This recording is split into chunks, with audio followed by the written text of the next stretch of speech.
कृष्णा। कैसे हैं आप सभी? मुझे आशा है कि आप सब बहुत अच्छे होंगे और श्री श्री राधा माधव की कृपा आप सभी पर हमेशा हमेशा बनी रहे। तो आज का ब्लॉग किया है सुबह से शुरू और अभी जो है आरती कर रहे हैं। तो पहले भगवान की आरती कर लेंगे, फिर बाद में आगे के काम जो है वो देखेंगे।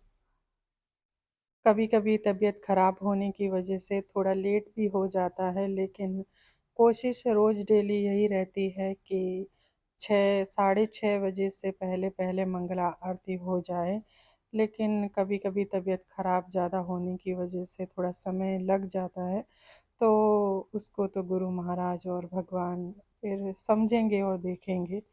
लेकिन कोशिश यही रहनी चाहिए कि 4:30 बजे तक हम स्नान आदि करके और मंगला आरती कर लें, लास्ट टू लास्ट जो है 6:30 तक, सूर्य उदय होने से पहले। तो बस आज तो देखिए बहुत लेट हो गया है, लेकिन क्या कर सकते हैं। तो बस अभी आरती कर दी है और सबसे पहले आरती करने के बाद गुरु महाराज को आरती दी जाती है, उसके बाद सभी को आरती लेनी चाहिए। और आपके पास भगवान की कृपा से जो जो सामग्री उपस्थित है, उन सभी सामग्रियों से भगवान की सेवा करनी चाहिए, जैसे धूप दीप से और पुष्पों से, जल से। एक रुमाल भी आपके पास होना चाहिए और मोर पंख और चंवर। गर्म हवा देने के लिए चंवर होता है और ठंडी हवा देने के लिए मोर पंख होता है। ये पहले भी मैं कई बार अपनी वीडियो में बता चुकी हूँ। और यहाँ पर आरती मैंने ले ली है, आप भी आइए और आरती ले लीजिए। और अभी समय हो गया है थोड़ा जप करने का, तो थोड़ा सा जप कर लूँगी, उसके बाद में फिर हम जो है दूसरे कार्य करेंगे। आइए आप भी श्री श्री राधा माधव के दर्शन कर लीजिए। ये यहाँ पर पंच तत्व हैं, श्री चैतन्य महाप्रभु और उनके जो है दोनों तरफ दो दो यानी कि 4 पार्षद हैं। और ये गौर निताई मतलब चैतन्य महाप्रभु, नित्यानंद महाप्रभु, बीच में श्री श्री राधा माधव, नीचे जो है उनकी सखियाँ हैं ललिता और विशाखा। और ब्लिंकिट से कुछ सामान मंगवाया था, ये क्योंकि धनिया सामान मंगाए खत्म हो हैं, 2 गया था। पैकेट मंगाए हैं, क्योंकि मुझे धनिया पाउडर बनाना है, ख़त्म हो गया है। घर पे धनिया पाउडर बनाते हैं वो अच्छा बनता है और उसमें खुशबू भी आती रहती है अच्छी, इसीलिए। और ये है स्वीट पोटैटो, शकरकंदी, थोड़ी अच्छी नहीं लग रही है मुझे। बटर, आलू, और ये है लाल मिर्च, ये भी ख़त्म हो गई थी तो सोचा ये भी मंगा लेती हूँ, इसका भी पाउडर बना के रखूँगी। और ये जो है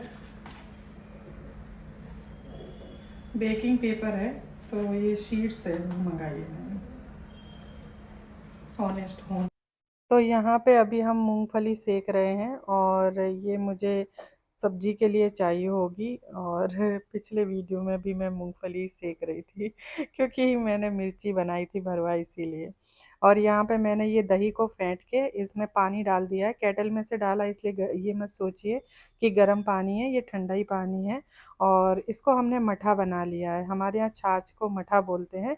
तो दही को फेंट के पतला कर लिया है। हरे कृष्णा, कैसे हैं आप सभी? मुझे आशा है कि आप सब बहुत अच्छे होंगे और श्री श्री राधा माधव की कृपा आप सभी पर हमेशा बनी रहे। तो सेवा पूजा हो चुकी है, माला भी कर ली है। भगवान के सामने जब हम बैठते हैं तो हमें जप करना चाहिए और उनको देखना चाहिए और पूरा ध्यान हमारे जप पे होना चाहिए और उनको हम देखते रहें, क्योंकि भगवान के सामने बैठकर कई लोग आंखें बंद करके ध्यान करते हैं। तो जब भगवान प्रत्यक्ष रूप में सामने बैठे हुए हैं तो हमें उनको निहारना चाहिए, उन्हें देखना चाहिए, ना कि हमें उनके सामने जाकर आंखें बंद करके ध्यान करना चाहिए। हम किसके ऊपर ध्यान कर रहे हैं? जब हम आंखें बंद करते हैं तो कुछ हमें दिखाई नहीं देता है, सब काला काला ही होता है। लेकिन जब भगवान हैं हमारे सामने तो हमें उन पर ध्यान केंद्रित करना चाहिए। भगवान ने पैरों में क्या पहना है, भगवान ने आज कैसे वस्त्र पहने हैं, हाथों में उन्होंने क्या पहना है, कमर पे उन्होंने क्या पहना है, और उनकी बांसुरी कैसी दिख रही है, उनके वस्त्र कौन से रंग के, उनका मुकुट कौन से रंग का है, उनकी आँखों में देखना चाहिए। इस प्रकार से हमें चरणों से होते हुए भगवान के दर्शन करने चाहिए। श्रीमती राधा रानी को, गौर निताई को तो आंखें बंद नहीं करना चाहिए, हमें भगवान के अच्छी तरह से दर्शन करने चाहिए मंदिर में बैठकर। और कोशिश करें कि एक आध माला जितनी हो सके उतना मंदिर में बैठकर भगवान को देखते हुए उनके सामने हम जप करें। तो भगवान को तो इसी प्रकार से जो है हम प्रेम कर सकते हैं, ना कि आंखें बंद करके ध्यान करके प्रेम कर सकते हैं। तो अभी जो है आज हम बनाएंगे चना आलू की सब्जी, दही यानी कि छाछ मट्ठा डाल के, और बैगन आलू की सब्जी बनाएंगे, जो मैं हमेशा बनाती हूँ। मसाले वाले भरवा बैगन बोलते हैं हम उनको। तो आप सोचते होंगे भरवा बैगन में तो भरया जाता है मसाला, तो इसमें क्या है, भर लो अगर भरना है तो, लेकिन ज़रूरत नहीं है। ऐसे कट करके भी उनको जो है भरवा मसाला सेक के और फिर डाल सकते हैं। मैंने पहले भी आप सबके साथ में रेसिपी जो है शेयर की है भरवा बैगन की, लेकिन कोई बात नहीं, आज मैं थोड़ी एक चीज़ और ऐड करूँगी, इसलिए फिर से रेसिपी शेयर कर रही हूँ। और बहुत अच्छे बनते हैं, आप भी ज़रूर ट्राई कीजिएगा। और जो लोग बोलते हैं कि भगवान को भोग में बैगन का भोग नहीं लगता, तो ऐसा नहीं है, भगवान को भोग लगा सकते हैं बैगन का। भगवान को साग सब्जियों का भोग नहीं लगेगा तो किस चीज़ का भोग लगेगा। तो टमाटर बैगन सभी चीज़ों का भोग लगता है। सिर्फ ऐसी चीज़ें हैं जो है तामसिक चीज़ है, प्याज लहसुन मसूर की दाल, ये सब चीज़ों का भोग नहीं लगाते हैं। तो चलिए, फिर अभी बहुत सारा काम भी करना है, तो सब पहले निपटा लेते हैं रसोई का। और यहाँ पे कुछ तैयारी करके रख ली है, आलू उबाल के रख दिए हैं, और यहाँ पे बैगन आलू कट करके रख लिए हैं, चने भी मैंने उबाल के रख दिए हैं। ये हरे चने हैं, जो हरे वाले चने आते हैं ना, जिन्हें छील कर और बनाया जाता है, वही है। और यहाँ बैगन की सब्जी में पहले भी भरवा वाली कई बार शेयर कर चुकी हूँ, तो इसमें बस रूटीन के मसाले हैं, हल्दी मिर्ची धनिया पाउडर थोड़ा जीरा और सौंफ, उनको पीस लिया है। लाल मिर्च मैं बाद में डालूंगी। तो यहाँ सरसों के तेल में ही मैं बनाती हूँ, तो सरसों के तेल में हींग जीरा डाल के सारा मसाला डाल दिया है। इसको थोड़ा चला के इसमें अब मैं लाल मिर्च डाल दूंगी। लाल मिर्च मैंने पहले इसलिए नहीं डाली थी कि वो बहुत ज़्यादा बारीक हो जाती है, इसलिए। अभी इसको चला के अच्छी तरह से हम जो है भून लेंगे, तब तक ये तेल ना छोड़ दे तब तक। और फिर इसके अंदर बैगन और आलू डाल के नमक डाल के इसको ऐसे ही धीमी आंच पे बनने दीजिए, कोई पानी नहीं डालना है। आप चाहें तो इसी मसाले को इस तरह से भून के बैगन के चार जो है पीस करके, यानी कि उसको नीचे से जॉइंट रहने दीजिए और उसमें भर दीजिए, और फिर उसको तेल में आप छौंक दीजिए और धीमी आंच पे बनने दीजिए, वो भरवा बैगन हो जाएंगे। अभी दूसरी एक कढ़ाई में सरसों का तेल डाल दिया। अभी तेल गरम हो गया है, तो इसके अंदर पहले जीरा डाल दूँगी,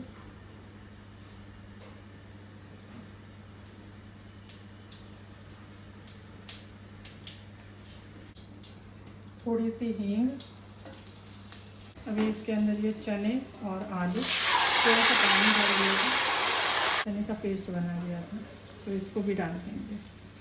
हमने जो दही को फेंट के और पानी डाल के वो मट्ठा बना लिया था, उसको इसमें डाल दिया है, और लगातार हम तब तक इसको चलाते रहेंगे जब तक कि इसमें उबाल ना आ जाए। ये देखिए, सिर्फ मैंने आपको दिखाने के लिए चमचा नीचे रख दिया था कि इस तरह से जब तक उबाल ना आ जाए तब तक आपको छोड़ना नहीं है, नहीं तो दही या मट्ठा फट जाएगा। अभी इसके अंदर सारे मसाले डाल देंगे, हल्दी मिर्ची धनिया पाउडर नमक, और इसको हम जो है धीमी आंच पे पकने देंगे। आपको कंसिस्टेंसी देख लेनी है, कितने गाढ़ा कितना पतला रखना है, उस हिसाब से आप इसको उबालिएगा। लेकिन कम से कम 20 से 25 मिनट इसको उबलने दीजिए, ताकि जो मट्ठा की स्मेल होती है वो चली जाए।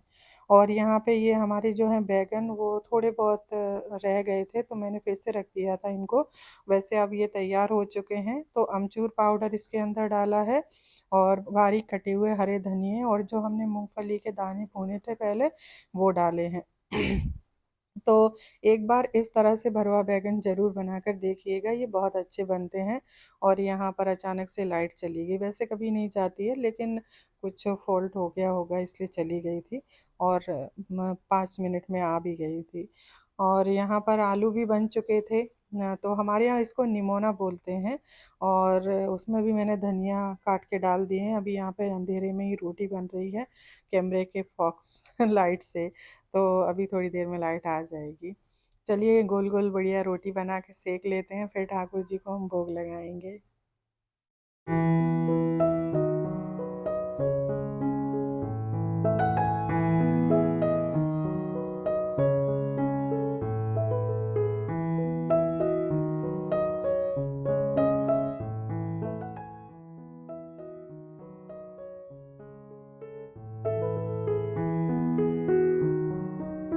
भोग लगाने के मंत्र तो सभी को पता ही है और मैंने पहले भी बताया है कई बार।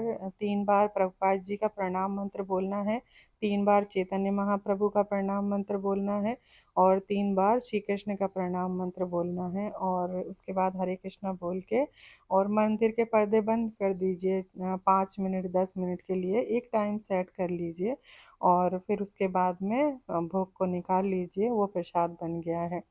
और कई भक्तों की शिकायत रहती है कि आप भोग क्यों दिखाते हैं, तो उससे कई भक्त सीख रहे हैं भोग लगाना। तो आप चिंता मत कीजिए, भोग लगने के बाद में उससे प्रसाद जब बन जाता है तभी दिखाया जाता है। और यहाँ पे फ्रिज को भी साफ़ करना था तो वो भी साफ़ हो गया है। अब सोचा कि मैं भी थोड़ा-सा प्रसाद ले लूँ, तो अभी रोटी नहीं चाहिए मुझे। मुझे ये सब्ज़ी ऐसे ही पसंद है, मुझे ही नहीं मेरे घर में सबको ऐसे ही पसंद है। तो हमारे यहाँ ज़्यादा क्वांटिटी में बनती है क्योंकि सबको रोटी के साथ भी चाहिए और फिर बाद में एक-एक कटोरी ऐसे ही चम्मच से खाने के लिए भी चाहिए। तो बस अभी ये खा लिया है और इसके बाद में मेरी मृदंग क्लास है, तो मैं जा रही हूँ मंदिर क्लास लेने के लिए और फिर जो है वहाँ से वापस आके थोड़ा बहुत जो रह गया है वो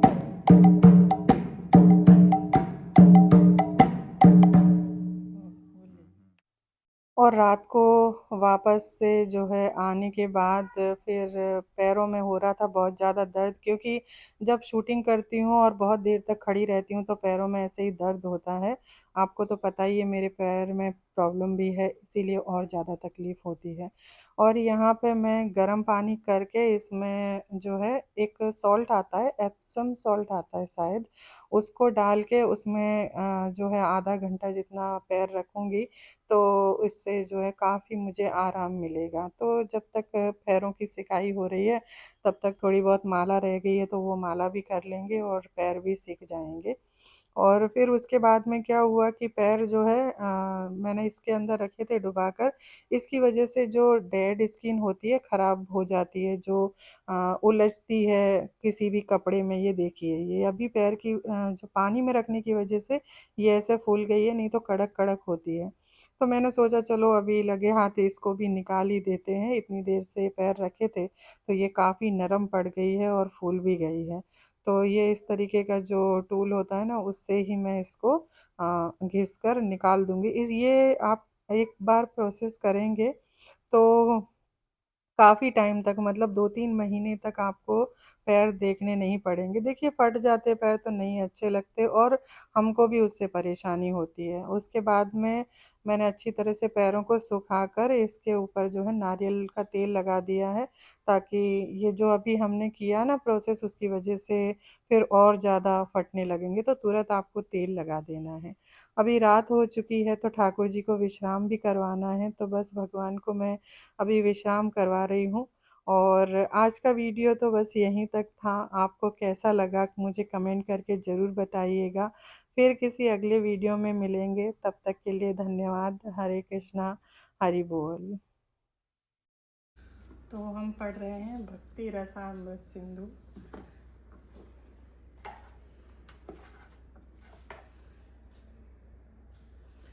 तो यहाँ पे अध्याय 3 में बता रहे हैं भक्ति के लिए पात्रता।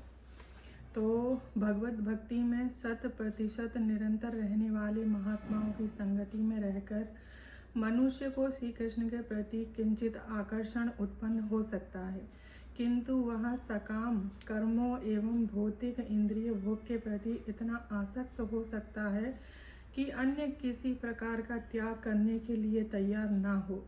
यदि ऐसे व्यक्ति का कृष्ण के प्रति आकर्षण अविचल होता है तो वह भक्ति करने का योग्य पात्र बन जाता है।